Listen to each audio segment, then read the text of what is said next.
মুন্সিগঞ্জ সদর উপজেলার মীরকাদিম পৌরসভার নেউদিঘির পাথর এলাকায় ধারালো বটি দিয়ে কুপিয়ে স্ত্রী মিতু বেগমের হত্যার ঘটনার আসামি সুমন মিয়া সহ লিঙ্কন ও আকাশ রমজানের ফাঁসির দাবি জানিয়ে মানববন্ধন ও বিক্ষোভ করেছেন স্বজনসহ এলাকাবাসী।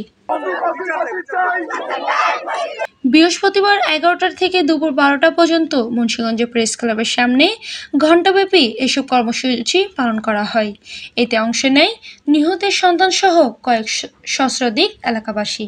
এই সময় উপস্থিত ছিলেন নিহত মিতুর বাবা মোহাম্মদ মন্টু মিয়া, নিহতের মা আকলিমা বেগম, নিহতের বড় মেয়ে মারজানা, ছোট মেয়ে মার্জিয়া, ছেলে আবিদ হোসেন, সেন্টু মিয়া, মোহাম্মদ মাসুদ, মোহাম্মদ শহীদুল, মোহাম্মদ খোরশনওমান সহ আরও অনেকেই। উল্লেখ্য, গত সোমবার দিবাগত রাত 2টার দিকে পারিবারিক কলহের জেরে ধরে ঘুমন্ত স্ত্রী মিতু বেগমকে এলোপাতাড়িভাবে কুপিয়ে হত্যা করে পুলিশের কাছে নিজে আত্মসমর্পণ করে স্বামী সুমন মিয়া।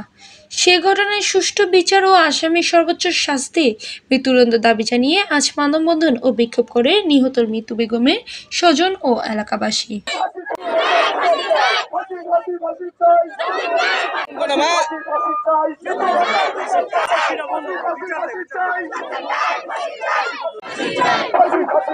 মুন্সিগঞ্জ প্রতিনিধি আনিসুর রহমানের পাঠানো তথ্য ভিডিও চিত্রে PIB 71 টিভি।